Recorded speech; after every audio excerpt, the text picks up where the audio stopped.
Hello everybody, my name is Cora. I work for Tilhill. I'm area manager for southeast of England.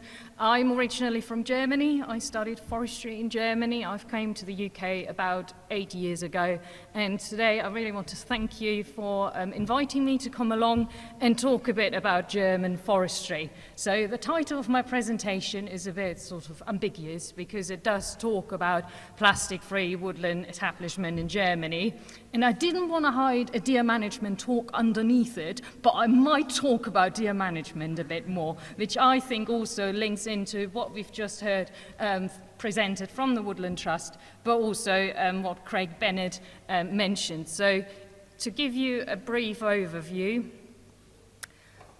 I want to talk about German forestry. I want to set the scene to you because when I came to the UK, I didn't have my figures or pointers or didn't know quite as much, so I thought I'd give you a brief overview.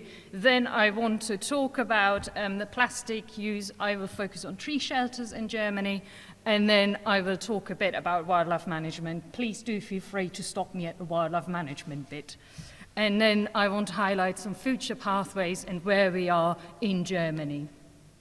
So looking at the figures, Germany is one of the most wooded countries in Europe. We're talking about 32% of the area in Germany is covered in woodland. That's 11.4 million hectares. So that is a figure to digest.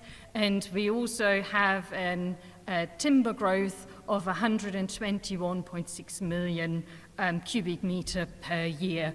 And Germany is one of the most sustainable countries in their timber use and sort of forest on harvesting, because we harvest less timber than what the actual annual growth is. And also the timber production itself and forestry in general is a very big sector in Germany. Sort of a recent cluster study showed that there's about 1.1 million people employed in that forestry sector. And then I always get asked about what's the difference between the UK and Germany in terms of woodland ownership, because Germany has those vast amounts of forests. Does that mean they're all owned by the state and it's quite straightforward to manage them all, or how does it work? So, as you all probably know, Germany has 16 federal states. Every state has its own law, as to say. You've got one overarching law, and then each of them has their own forest law. And each of them also have different sort of percentages of ownership, but roughly 50% of the woodland in Germany is owned by private woodland owners, and most of them are below 20 hectares. And that makes a total of 2 million woodland owners in Germany. So 2 million people who are in the same boat as we are in the UK, trying to grow timber, trying to manage woodlands for biodiversity and not to use as much plastic. In terms of a species diversity, Germany, due to historic reasons, has about 60% conifer, 40% broadleaf species, but that is sort of on the mend and on the change. So Germany wants to have more broadleaf trees growing. And what you also got in Germany is you got sort of almost like tree bands. So if you are North Germany, you got pine, then Central Germany, you got a lot of broadleaves, and that then becomes again more of a spruce country. I do have to mention the spruce. We've had some really bad issues with Ips typographus.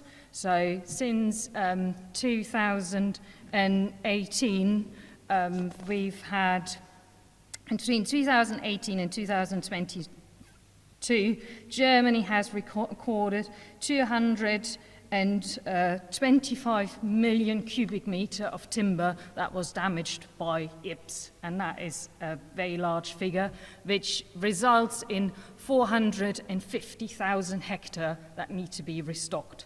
Germany hasn't got a woodland creation target, as has the UK, but we are pretty busy with our 450,000 hectares to get them to restock. And in Germany, we've talked about that balance of that ecosystem. We need the predators. We need to think in different ways. well, we've got the lynx, we've got the wolf, but we are still using 11 million tree shelters a year on average. So that figure came from a recent study which was carried out in one of the federal states and then sort of upscaled. It's very hard to find a figure to sort of get the sales figures from different suppliers and get an accurate number.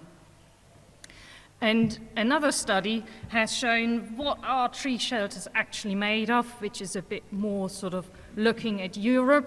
So the study found there's about 161 different types of tree shelters, and this graph, or chart you can just see in front of you, covers forestry, agriculture and viticulture, and there are about 58 tree shelters which are aimed at forestry out of those 161.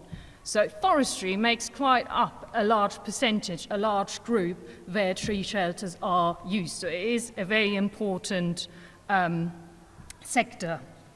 And so what does that mean in terms of in Germany? In what does it mean? How does it work? So, in terms of the legal situation, we've heard before in one of the earlier presentations about the EU Plastic Reduction Directive, which was sort of set up in 2019. Which is seen as a game changer, and we come a bit later to what it actually means. So those oxo plastics can't be used any longer, and that is now sort of starts to trickle down in each European country, and means there are changes coming. One significant change I find, again, every federal state in Germany has their own grant scheme.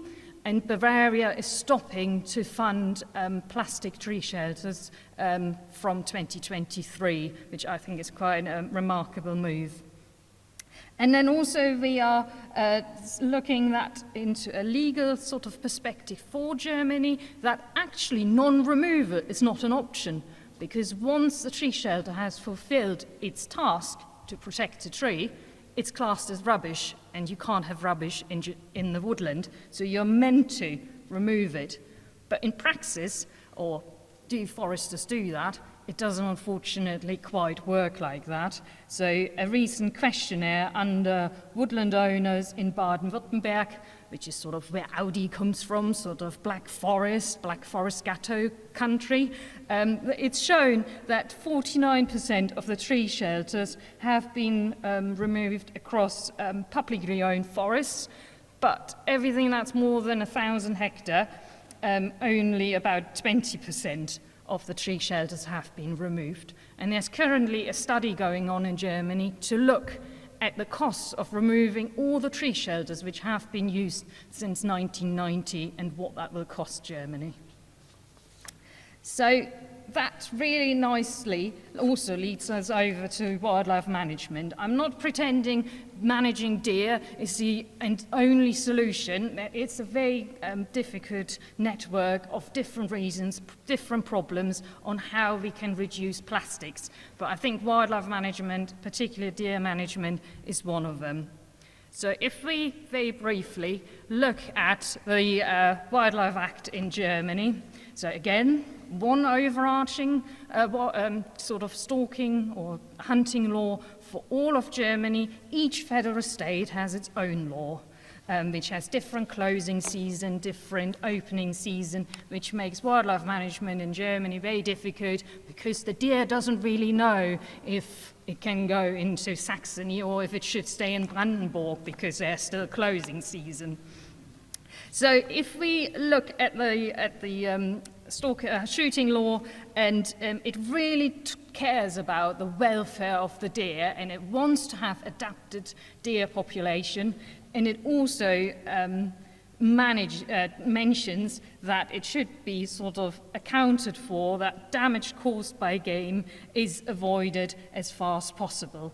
That is quite an important sentence because it means there's a compensation scheme that the stalker has to pay the landowner if any damage to its agricultural or forest crops occurs, which I come to in a minute. In addition, that's wildlife management, deer management isn't really an option to opt out in Germany. If you are a landowner and you own a woodland, you own agriculture, you're either put together in a single hunting district, which have to have a minimum area of 75 hectare, or you can become a collective hunting district, which means that sort of includes all areas for the local authority or large landowners, and has to be a minimum of 150 hectare. So even if your beliefs are different or you don't want to manage your deer, there's no option. And every sort of single hunting district, but also the collective hunting districts, they form like associations where every landowner is a member. And usually the shooting rights are then leased out to stalkers who sign a lease contract which lasts for about 10 years. And in that contract, it is specified what species can be shot, how it's done, how much damage or how much costs might need to be paid for any damage that occurred. So it's very sort of strictly written in what has to happen. And what does that mean? Of course, for Germany, Germany has made that very distinct decision. It is woodland before game. And that has caused a lot of issues, a lot of tension in Germany, because people are very interested in deer management, ecologists. They all say it's too much pressure on the deer. The forestry industry says timber is one of our biggest products. We need to keep the timber industry going, and we have to prioritize. And in Germany, it is that woodlands before game priority. And it is assumed in Germany that natural regeneration should grow without protection. And now we could talk about all the different silviculture systems like CCF and how that all works, but it is all still sort of mainly focused on deer numbers. And if we take one species, for example, which has to suffer under those sort of prediction or that prescription that it is game before woodland before game, it is the red deer. So red deers, everything, as you can imagine, we Germans love our paperwork, we do love our guidance, so everything is regulated. Red deer is only allowed to breed, to live, to be on 25% of the German territory. So that means if any of those red deer decide to wander out of those designated areas, which are designated by law, it can be shot within the opening season. It doesn't matter which sex or age. So that is quite interesting. And also red deer is a very common species in Germany, and there's about 200,000 of them at the moment. So let's take that as an example, again, Baden-Württemberg, where you can see those isolated populations which are not allowed to sort of communicate with each other or have a bit of genetic flow, and that has become more and more an issue from a gene diversity point of view. The stalking law, or the hunting law in Germany, is one of the oldest laws which hasn't been amended, because Germany can't agree on the amendments because there's so many stakeholder involvement and opposing sort of interest. In particular, the Green Party in Germany has taken on a very strong position, which is not a bad thing, but it does seem to making a decision very difficult at the moment. And I did mention about the compensation for deer browsing. And deer browsing is sort of, it is assessed. The financial loss of the woodland owner results from the comparison between the hypothetical financial position without the damage and the present situation with the damage. You can imagine, I did my master's dissertation on that subject. There's quite a lot of ways on how you can financially determine the compensation, because there's different financial models you could use to find out how much compensation should be paid. So in usually it is paid in goods by the stalker rather than in money, but it depends on how that stalking lease is set up. And it can be quite expensive for the stalker, because we all know fallow deer, red deer, they cover huge ranges, and if you suddenly end up with 30 fallow deer in your agriculture crop, there's not a lot left usually. And then just finishing on that wildlife management subject, the damage to the forest stand must be reported to the competent authority by the 1st of May or the 1st of October of the current year.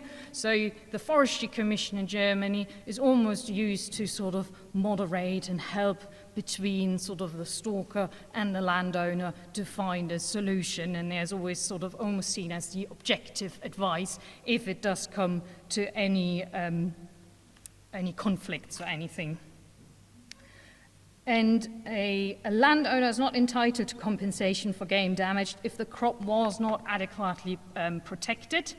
This is at the moment a very hot topic in Germany, not because of the deer, it's because of the wolf. If the sheep, and the lynx to some extent, but if the sheep are not protected with a certain fence, you can't get compensation, and that has always caused issues.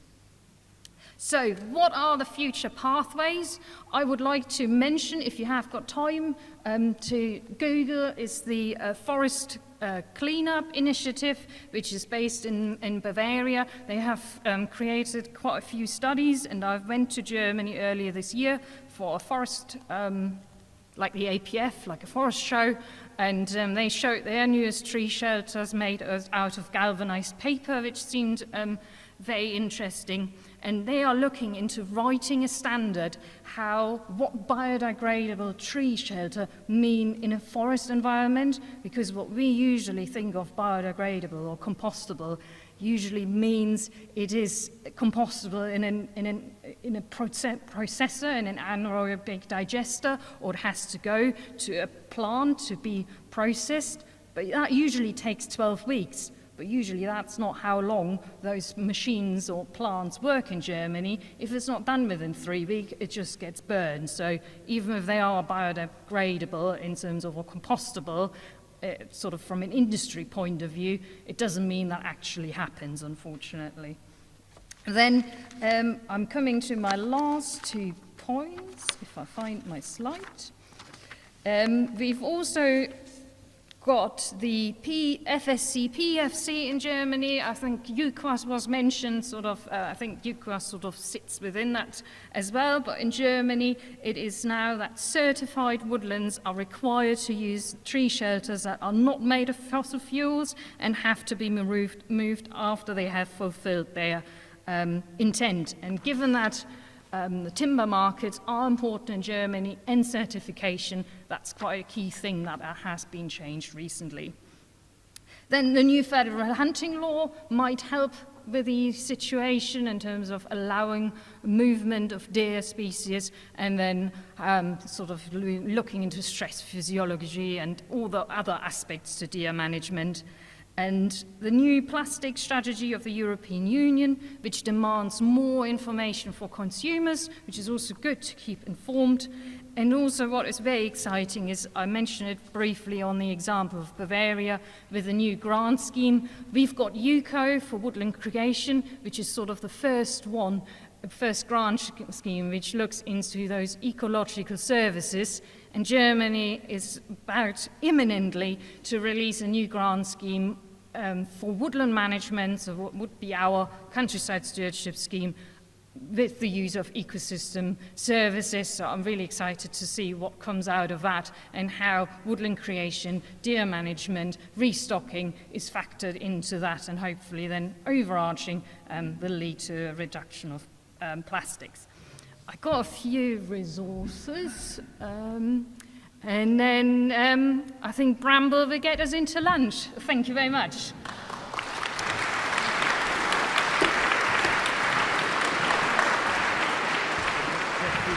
Yeah, I'm happy for questions. Thank you, Cora. That was amazing. I have so many questions now about about that. And it's so good, isn't it, to get another point of view. And one of my questions is, what goes on beyond Europe? I realise how little I know around that subject. So any questions for Cora? We're ahead of time, so we've got time here. I had the pleasure to go to Germany to look at agroforestry. Yes. Is agroforestry something that you're beginning to see here in the UK, and what do you think the advantages of agroforestry would be? Yeah, so the question just asked was about agroforestry that has been experienced in Germany, and if I have seen changes over here and if it has started, and what benefits it brings. Yes, I think personally agroforestry is a very interesting way of looking into combining fruit production or timber production and agricultural use. I'm in my spare time, I'm a trustee for Wiltshire Wildlife Trust, and we have just had our own sort of little agroforestry project on 3 of our fields, which is a small start. We all know about NEP, and they're not just the rewilding, but how they do farming and have started to use agroforestry. So I see it more and more, and I'm from Eastern Germany, and agroforestry was very much used during the sort of 1970s, 80s. I wasn't around then, but just to clarify. But it was very much used, and I think it's almost one of those traditions which has become a bit more forgotten. But as everything goes in circles, it seems to be sort of coming back up, which is great to see, and the benefits. I've been to Austria. Austria do agroforestry also very, very well with the willow and poplar. It's really interesting. Yeah, things do come in circles, don't they? I just love the beginnings of a rise of wood pasture again, which is in this country. Any other questions for Cora now? No, you're around all day though, aren't you, Cora? Yes. Yeah. Yes. Right, well, we're ahead of time. Lunch is just beginning to come out. Won't be there. Yeah, we're ahead of time. Yeah, 1:15, okay. Well, it's 1 o'clock now. I suggest we reconvene at 2, if that's okay. I do hope everybody can stay for this afternoon. Well, we'll have much more of an open discussion. However, if you really, really have to go at lunchtime, if you speak nicely to my colleagues Joe and Gail at the back, they have copies of the report, which really you're not allowed to have until you stay till the end, but we might let you have a pre-launch copy. So otherwise, I'll see everybody in about an hour. Thank you.